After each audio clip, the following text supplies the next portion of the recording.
नमस्कार, स्वराज एक्सप्रेस में आप सभी का स्वागत है। बात छत्तीसगढ़ की में मैं हूं आपके साथ कविता पांडे और आज का हमारा मुद्दा है बस्तर पर घमासान। लोकसभा चुनाव के पहले चरण में छत्तीसगढ़ की बस्तर सीट पर मतदान होना है। इस सीट पर नामांकन के लिए 27 मार्च को आखिरी तारीख है। नामांकन के आखिरी दिन बस्तर के जगदलपुर में कांग्रेस और बीजेपी दोनों पार्टियों का नामांकन रैली के साथ शक्ति प्रदर्शन देखने को मिलेगा। वहीं इसके एक दिन पहले बस्तर से कांग्रेस प्रत्याशी कवासी लखमा पर हुई एफआईआर ने सियासी घमासान तेज कर दी है। देखिए इसी पर खास रिपोर्ट और आगे इसी पर खास मेहमानों के साथ चर्चा करेंगे। बस्तर लोकसभा सीट की नामांकन के आखिरी दिन कांग्रेस और बीजेपी दोनों दल खूब जोर आजमाइश करते हुए नजर आएंगे। बीजेपी प्रत्याशी महेश कश्यप की नामांकन रैली में जहां मुख्यमंत्री विष्णुदेव साय, दोनों उप मुख्यमंत्री अरुण साव और विजय शर्मा के साथ ही प्रदेश अध्यक्ष किरण सिंह देव और चारों प्रदेश महामंत्री समेत सभी प्रमुख नेता शामिल होंगे। वहीं कांग्रेस प्रत्याशी कवासी लखमा के नामांकन रैली में पूर्व सीएम भूपेश बघेल, प्रभारी सचिव सप्तगिरी शंकर उल्का, पीसीसी चीफ दीपक वैद समेत सभी प्रमुख नेता शामिल होंगे। वहीं नामांकन रैली से पहले कांग्रेस प्रत्याशी कवासी लखमा पर एफआईआर किए जाने को लेकर बवाल मच गया है। बता दें कि होलिका दहन के दिन कवासी लखमा जगदलपुर पहुंचे थे। इस दौरान मां दंतेश्वरी मंदिर के सामने होलिका दहन का आयोजन करने वाली समिति ने लखमा से कार्यक्रम को लेकर चंदा मांगा था, जिसके बाद खुद लखमा ने अपने हाथों से उन्हें पैसे दिए थे। वहीं पास में खड़े कुछ लोगों ने इसकी तस्वीर अपने कैमरे में कैद कर ली। बीजेपी ने भी इस मामले को मुद्दा बनाया। यह मामला चुनाव आयोग के पास पहुंचा, जिसके बाद 25 मार्च की देर शाम जगदलपुर सिटी कोतवाली में कवासी लखमा और कांग्रेस के जिला अध्यक्ष सुशील मौर्य के खिलाफ मामला दर्ज किया गया है। उन पर आचार संहिता का उल्लंघन करते हुए पैसे बांटने का आरोप है, जिसकी तस्वीर भी सामने आई है। इसी को आधार बनाकर चुनाव आयोग ने मामला दर्ज करवाया है। एफआईआर को लेकर डिप्टी सीएम गृह मंत्री विजय शर्मा का कहना है कि यह लोग कानून अपने हाथ में लेना चाहते हैं। देखिए, ये परंपराएं उनकी पुरानी हैं, हमेशा कुछ गड़बड़ करते हैं और उसके बाद कानून को दोष देते हैं। ये होना नहीं चाहिए। जिस तरीके से फिर से उन्होंने चुनाव को दूषित करने की कोशिश की है, ये गलत है। नियम को सबको मानना चाहिए, कानून को मानना चाहिए। कांग्रेस प्रत्याशी कवासी लखमा पर एफआईआर करने पर शुक्ला ने कहा कि यह सब भाजपा का षड्यंत्र है। कवासी लखमा बस्तर के नेता है, घर घर लोग उन्हें जानते हैं। जैसे ही कवासी लखमा को प्रत्याशी घोषित किया गया, वैसे ही भारतीय जनता पार्टी में बौखलाहट बढ़ गई। अब इन लोगों ने षड्यंत्र करना शुरू कर दिया है। उसी के तहत उन पर एफआईआर दर्ज करवाई गई। भारतीय जनता पार्टी का षड्यंत्र है। भारतीय जनता पार्टी बौखला गई है। कवासी लखमा बस्तर के जमीनी नेता हैं। जन जन में उनकी पकड़ है। बस्तर का आम आदमी कवासी लखमा में अपना अक्स देखता है। जैसे ही कवासी लखमा को प्रत्याशी घोषित किया गया, भारतीय जनता पार्टी ने बौखलाहट में षड्यंत्र करना चालू किया है। उसी षड्यंत्र की परिणति है एफआईआर। कवासी लखमा पर हुई एफआईआर को लेकर बीजेपी महामंत्री संजय श्रीवास्तव ने कहा, कांग्रेस का चरित्र दयनीय चरित्र है। हम कर्म और दुष्कर्म कर लो, इनके राज में पैसा बहुत है। कवासी लखमा के पास इसलिए उन्हें प्रत्याशी बनाया गया है। आचार संहिता के बीच अगर आप पैसा बांटेंगे तो कार्रवाई निश्चित रूप से होगी। देखिए, कांग्रेस पार्टी का जो चरित्र है वो बड़ा दयनीय चरित्र है। कांग्रेस में यह है कि कांग्रेस के राज में आप हर कर्म कर लो, दुष्कर्म कर लो, उसके लिए छूट है। संविधान ये कहता है, कानून ये कहता है कि कोई भी कितना बड़ा आदमी हो, यदि वो कोई गलत करता है, आचार संहिता को उल्लंघन करता है, तो उसके खिलाफ में कार्रवाई होनी चाहिए। मुझे लगता है कि पैसा बांटने या पैसा बहुत है कवासी लखमा जी के पास, इसीलिए उनको प्रत्याशी बनाया गया। आप अपने पैसे का प्रदर्शन पार्टी ऑफिस के अंदर में करिए कि क्या कर रहे हैं, क्या नहीं कर रहे हैं, लेकिन आम जनता के बीच में तमाम आचार संहिता को उल्लंघन करते हुए आप यदि पैसा बांटते हुए पाए जाएंगे तो निश्चित रूप से आपके खिलाफ में कार्रवाई होगी और मुझे लगता है ये उचित कार्रवाई। बहरहाल बस्तर में नामांकन रैली के बहाने कांग्रेस और भाजपा दोनों दल शक्ति प्रदर्शन की तैयारी में जुटे हुए हैं। अब देखना होगा कि बस्तर की जनता पर किसके शक्ति प्रदर्शन और चुनावी मुद्दों का ज्यादा असर पड़ता है। स्वराज एक्सप्रेस के लिए रायपुर से दिलीप साहू की रिपोर्ट। तो हमारी रिपोर्ट देखी आपने और इसी पर अब चर्चा करेंगे। हमारे साथ चर्चा के लिए खास मेहमान भी मौजूद है। बीजेपी प्रवक्ता के एस चौहान जी मौजूद हैं और कांग्रेस प्रवक्ता अमित श्रीवास्तव जी भी हमारे साथ मौजूद हैं। आप दोनों का चर्चा में बहुत स्वागत है। सबसे पहले के एस चौहान जी के पास चलेंगे। के एस चौहान जी, कांग्रेस कह रही है कि जो एफआईआर हुई है कवासी लखमा जी पर, कांग्रेस जो बीजेपी है बौखला गई है, डर रही है कि कहीं जीत न जाए। मतलब कवासी लखमा जी के ऊपर एफआईआर हुई है और बीजेपी बौखला गई। माफ कीजिएगा, ये तो अजीब बात हो। जी डर गई है ना, तो इनको चाहिए। और दूसरी बौखलाए हुए आप, बौखलाहट बढ़ गई है जनता। और कानून किसने तोड़ा? कानून आपने तोड़ा है और भारतीय जनता पार्टी तो इसमें है नहीं। ये बोलते हैं भारतीय जनता पार्टी का षड्यंत्र है। भारतीय जनता पार्टी ने कवासी लखमा को जबरदस्ती पैसे दिए और जबरदस्ती उनको बोला कि आप दीजिए। और ये एक घटना नहीं है ना, कवासी लखमा के आप पूरा इतिहास देख लीजिए। आप खुद तो लड़ नहीं सकते रहे थे क्योंकि आपका बहुत ज्यादा जन जन में विरोध था। आप मंत्री रहते हुए आप बोलते हैं कि बस्तर के नेता हैं हम। आप मंत्री रहते हुए 1981 वोटों से आप जीते हैं। आपके कॉन्स्टिट्यूएंसी में 12 में से 8 सीटें भारतीय जनता पार्टी जीती है। आप कहां के हैं? और आपका खुद संगठन में जो विरोध है, संगठन में जो लड़ाई है, दीपक बैच से जो इनकी लड़ाई है वो किसी से भी छुपी हुई नहीं है। और कवासी लखमा जहां पर भी जाते हैं, अभी विधानसभा से पहले जब खैरागढ़ नहीं भानु प्रतापपुर का चुनाव हुआ था, वहां वो जा रहे थे तो जनता ने उनका विरोध किया। ये तो एक वीडियो है, ऐसे कई वीडियो, ऐसे कई विरोध है कवासी लखमा के जो उनको। लेकिन कांग्रेस तो कह रही है, चौहान साहब काम नहीं किया। चौहान और साहब, दूसरी बात जी, कांग्रेस तो कह रही है कि कवासी लखमा बस्तर के नेता है, घर घर लोग उन्हें जानते हैं। जैसे ही कवासी लखमा को प्रत्याशी घोषित किया गया वैसे ही भारतीय जनता पार्टी में बौखलाहट है, इसलिए षड्यंत्र करना शुरू कर दिया बीजेपी ने। मैं ये बोल रहा हूँ कविता जी, मेरा ये एकदम सिंपल प्रश्न है कि कविता जी, अगर ये जन जन के नेता हैं, घोषित हो चुके हैं, तो 1981 मात्र वोटों से ये कैसे जीते हैं?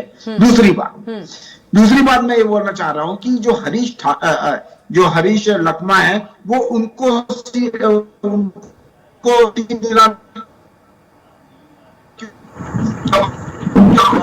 जन तो इनको अपने लिए टिकट मांगनी चाहिए थी। जब ये जन जन के नेता हैं तो क्या इनके वरिष्ठ लोगों को नहीं मालूम है?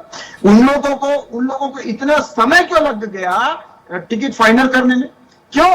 क्योंकि अंदरूनी साठगांठ इतनी ज्यादा है, अंदरूनी लड़ाई इतनी ज्यादा है इनकी कि जिसमें कोई हद नहीं है। अरे आप अपने पार्टी के नहीं हो सके, आप अपने संगठन के नहीं हो सके, आप जन नेता की क्या होंगे? जन नेता का रहते हुए, इन्होंने मंत्री रहते हुए इतना बड़ा शराब का घोटाला हुआ जो पूरे हिंदुस्तान के इतिहास में इतना बड़ा घोटाला नहीं हुआ था। ये जन जन के नेता है और जन जन के नेता होते कविता जी तो आपके सामने ही रिजल्ट है। 7 बार चुनाव लड़े हैं, 7 बार चुनाव जीते हैं लड़कर।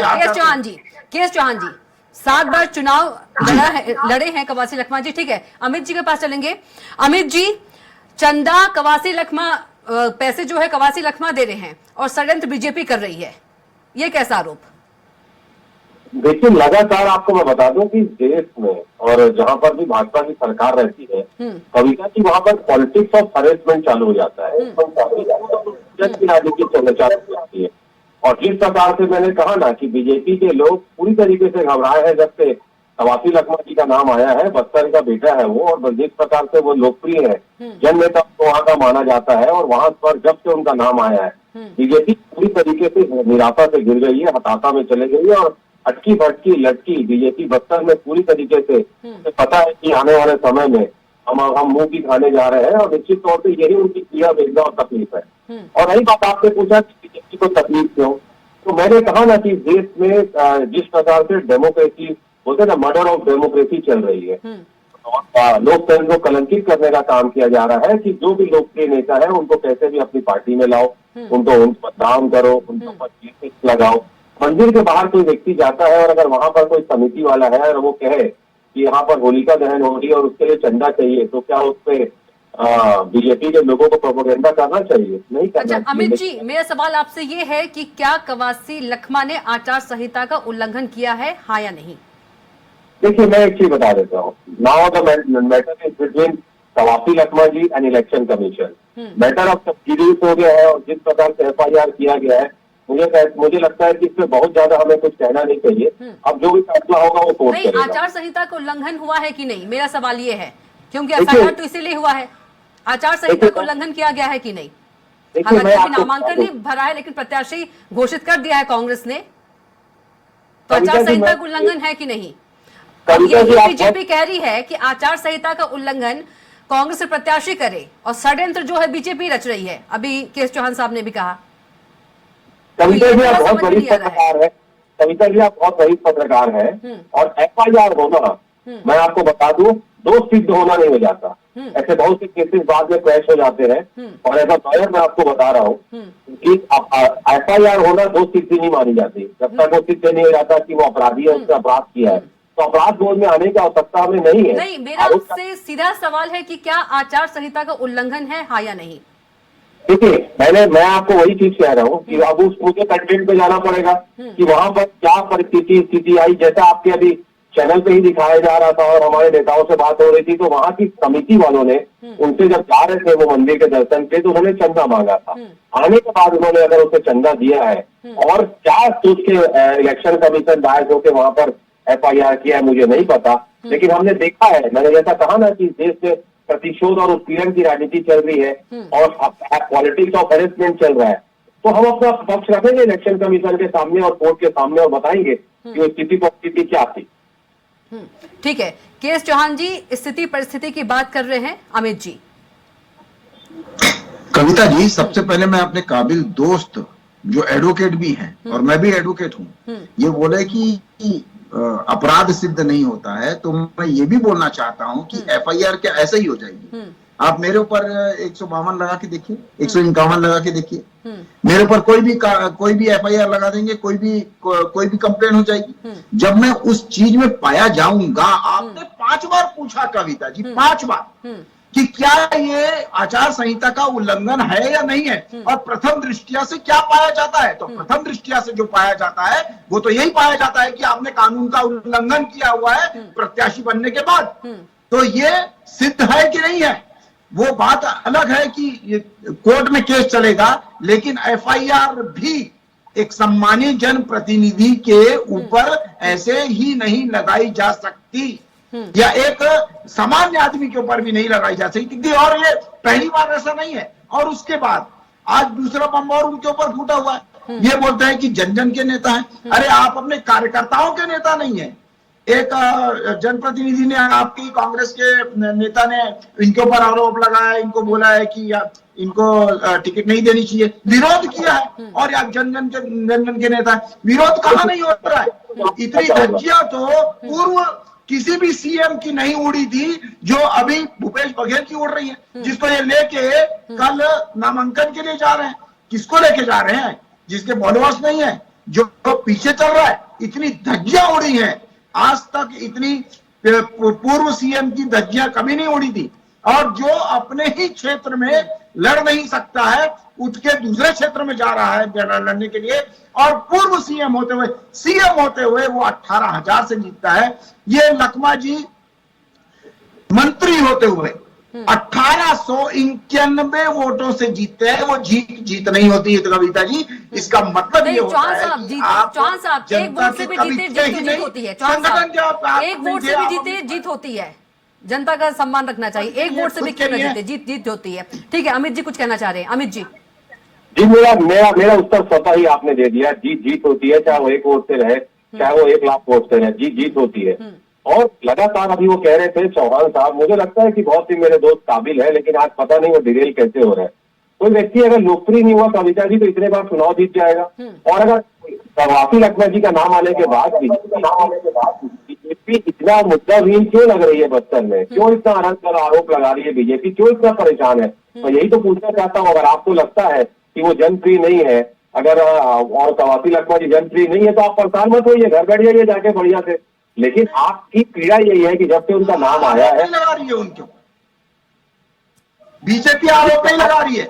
कानूनी उन्होंने अपराध किया है, तब उनके ऊपर FIR हुई है। और आपके नेता उनके ऊपर उंगलियां उठा रहे हैं, आपके नेता क्वेश्चन कर रहे हैं, आपके नेता अमित जी सवाल ये भी है कि क्या प्रत्याशी बनने के बाद कवासी लखमा को सावधानी नहीं रखना चाहिए?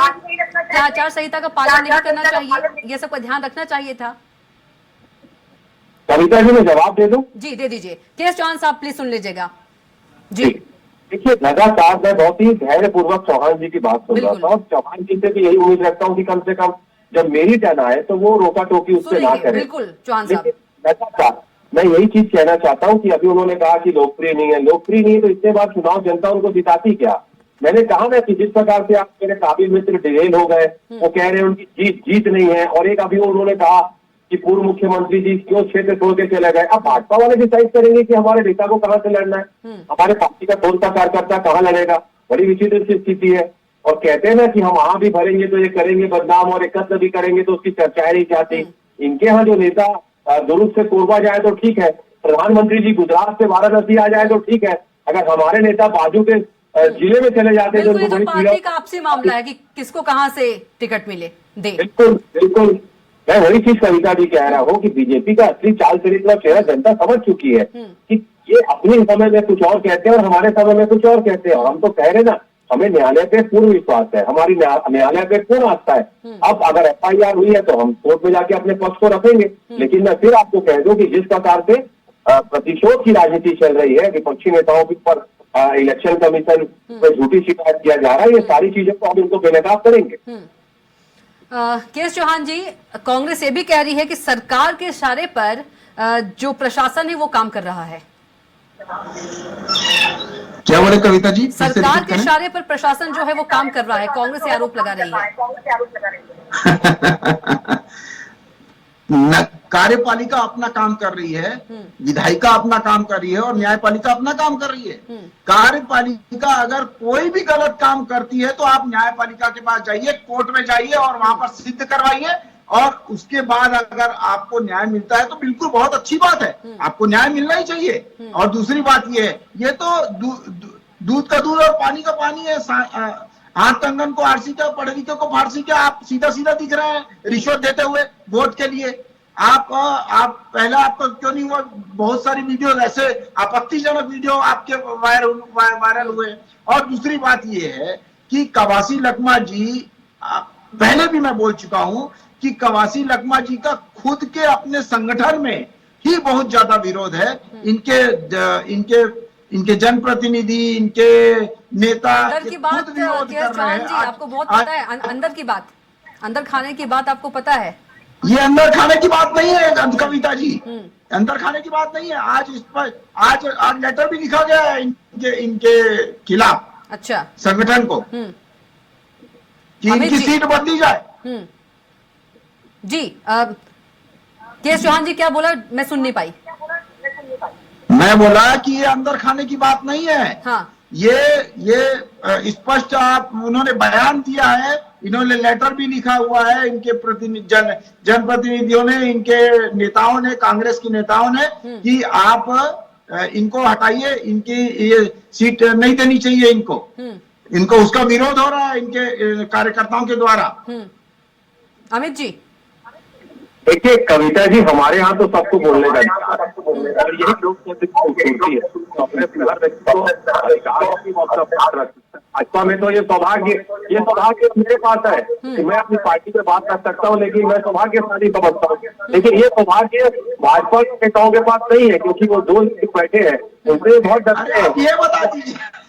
अरे सुन लीजिए, चौहान साहब सुन लीजिए, आपके बारे में रोका टोकी नहीं करते हैं, सुन लीजिए।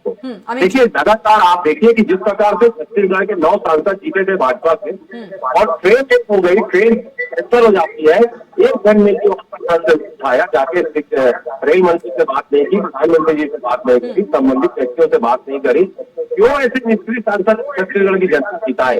ये भी एक प्रश्न है। यही तो बता रहे हैं कि आप पहले कहते थे अपने हमारे बड़े नेता लड़ना नहीं चाहते, अब अगर हम अपने नेताओं को लड़ा रहे हैं तो इनको पीड़ा हो रही है कि अरे बड़े नेता लड़ रहे हैं, अब इनकी स्थिति खराब हो रही है। ये बयान बीजेपी का ही है के चौहान साहब, जो अमित जी कह रहे हैं। क्या बोले? अमित जी जो कह रहे हैं कि बड़े नेता जो है लड़ना नहीं चाहते हैं चुनाव, ये आप ही लोगों का बयान है, बीजेपी का ही। अब लड़ रहे हैं तो अमित जी कह रहे हैं उसमें भी बीजेपी को दिक्कत है। अच्छा देखिए कविता जी ये खुद लड़ना नहीं चाह रहे थे चुनाव, इनको मालूम था कि मेरा विरोध बहुत ज्यादा है। दीपक बैज जी की साथ लड़ाई इनके मतलब सिरमौर सबको पता है। दूसरी बात, ये अपने लड़के हिरेश लकमा को लड़वाना चाहते थे, हरीश लकमा को, ये खुद लड़ना नहीं चाहते थे। इनको मजबूरियां यहाँ पर बिठाया गया है। ज्योत्सना महंत खुद भी लड़ना नहीं चाहती थी, वो अपने लड़के को लड़वाना चाहती थी, उनको बिठाया गया है। तीसरा एक और आदमी नहीं लड़ना चाहता था, उनको लगाया गया है। दुर्ग के जो दो इनके नेता है, एक पूर्व मुख्यमंत्री है और एक पूर्व मंत्री है, वो दुर्ग से लड़ नहीं पाए। इनकी ऐसी दुर्गति हुई पड़ी है, कांग्रेस कहीं भी खड़ी नहीं है, उसके ही कारण ये बौखलाहट में कुछ करते हैं और उसके बाद कानून को अपने हाथ में ले लेते हैं, कानून को अपने हाथ में लेके बोलते हैं कि ये भारतीय जनता पार्टी का षड्यंत्र है। ये मेरे को समझ में नहीं आता है कि भारतीय जनता पार्टी ने उनको बोला है कि आप पैसे बांटिए और वीडियो बनाइए और गैर कानूनी काम करिए। क्या भारतीय जनता पार्टी का एक भी जनप्रतिनिधि, एक भी नेता इस टाइप की पकड़ा हुआ है क्या? महेश कश्यप जी, उनके सामने कवासी लखमा जी को कैसे देखते हैं आप?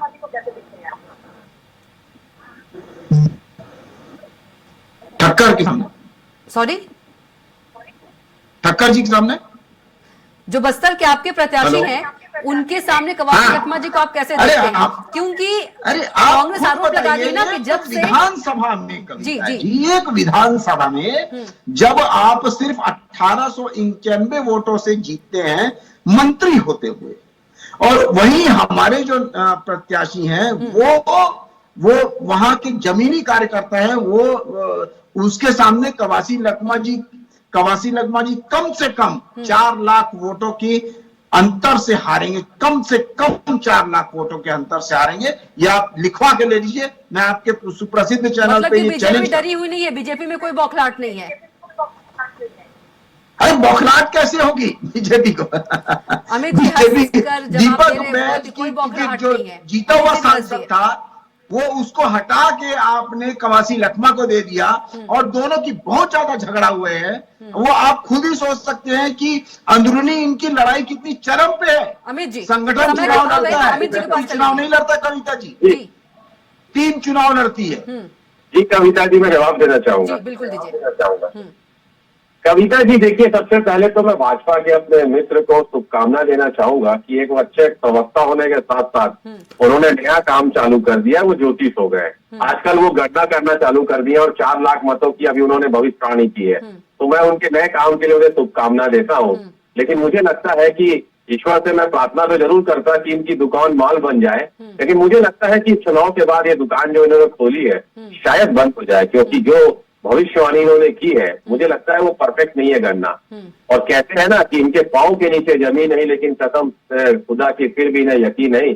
आने वाले समय में जनता के अब द्वार पे है और इस आहुति में, यज्ञ में, लोकतंत्र के पर्व में हम जा चुके हैं और मुझे पूर्ण विश्वास है कि जनता अपने मताधिकार का प्रयोग करके ये जुमलेबाज सरकार जो है उनको निश्चित तौर पे उखाड़ फेंकेगी और पुनः अगर आप देखेंगे तो यूपीए की गवर्नमेंट देश में बनने जा रही है। चलिए, आप दोनों का बहुत बहुत धन्यवाद चर्चा में शामिल होने के लिए। केएस चौहान जी आपका भी, क्योंकि समय का अभाव है। अमित श्रीवास्तव जी आपका भी। तो बात छत्तीसगढ़ की में इतना ही। आप देखते रहिए स्वराज एक्सप्रेस। नमस्कार।